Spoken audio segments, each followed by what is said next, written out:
இந்த குழப்பம் பல பேருக்கும் உண்டு. ஒரே ராசியில் இப்போ பொண்ணுக்கும் பையனுக்கும் சிம்ம ராசி, பையனுக்கும் பொண்ணுக்கும் மகர ராசி, 2 பேருக்கும் தனுசு ராசி இப்படி இருக்குன்னு வச்சுக்கோங்க. இப்போ கல்யாணம் பண்ணலாமா இவங்க 2 பேர்த்துக்கும் அப்படின்னா தாராளமாக செய்யலாம். இதில் பஞ்சாங்கம்லாம் என்ன சொல்லுது அப்படின்னா, பெண் நட்சத்திரம் முந்தையது விரும்பத்தக்கதல்ல அப்படிங்கிற ஒரு பாயிண்ட் இருக்குது. அதாவது ஒரே ராசியாக இருந்தாலும் ஆம்பளை பிள்ளை நட்சத்திரம் முன்னாடி வரணும், பொண்ணோட நட்சத்திரம் பின்னால் வரணும் அப்படின்னு ஒரு பாயிண்ட் சொல்கிறாங்க. மற்றபடி அது முன்ன பின்ன இருந்தாலும் பிரச்சனை இல்லை. ஒரே ராசியாக இருந்தால் வேறு நட்சத்திரமாக இருந்தால் தாராளமாக செய்யலாம்.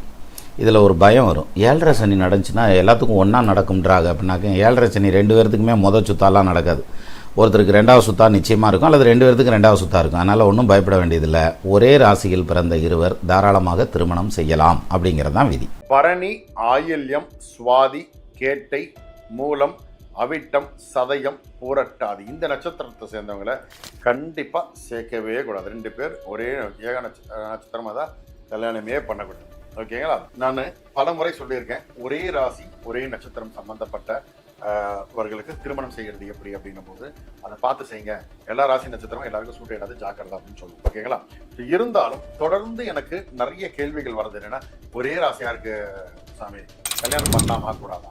இந்த கேள்வி எனக்கு திரும்ப கேட்கறதால இது ஒரு விளக்கம் கொடுத்துடலாம் திரும்பவும் தோணுச்சு. ஓகேங்களா? ஏக ராசி ஏக நட்சத்திரம் அப்படி சொல்லுவாங்க. ஒரே ராசி வேறு நட்சத்திரம், ஒரே ராசி ஒரே நட்சத்திரம், இப்படி திருமணம் கூடி கல்யாணம் பண்றதுல சிலருக்கு பண்ணலாம், சிலருக்கு பண்ணக்கூடாது. ஓகேங்களா? ஒரே நட்சத்திரம் இருந்து அவங்கள கல்யாணமே இவங்களை கண்டிப்பா இவங்க 2 பேர் நட்சத்திர பொருத்தம் கிடையாது சேர்க்காதீங்கன்னு சொல்லக்கூடியது சிலது உண்டு. சில நட்சத்திரங்கள் பார்த்தீங்கன்னா ஓகே பரவாயில்ல சேரலாம் அப்படின்னு. திருமணத்திற்கு ஜாதகத்தில் எத்தனை பொருத்தம் வேண்டும் என்று கேட்டிருக்கிறார்கள். தினப்பொருத்தம், கணப்பொருத்தம், மகேந்திர பொருத்தம், ஸ்ரீ தீர்க்கம், யோனி, ராசி, ராசி அதிபதி, வசியம், ரஜ்ஜு, வேதை என்ற 10 பொருத்தங்கள் ரொம்ப முக்கியம் என்றாலும் ஸ்தான பலங்கள் ரொம்ப முக்கியம். ராகு கேது அமைப்பு ரொம்ப முக்கியம். 2ஆம் இடம் லக்னத்திலிருந்து 5ஆம் இடம், 7ஆம் இடம், 8ஆம் இடம், 10ஆம் இடம், 12ஆம் இடமெல்லாம் மிக முக்கியமாக பார்க்க வேண்டும். குறிப்பாக 7-8 இடங்களில் மிக முக்கிய வேண்டும்.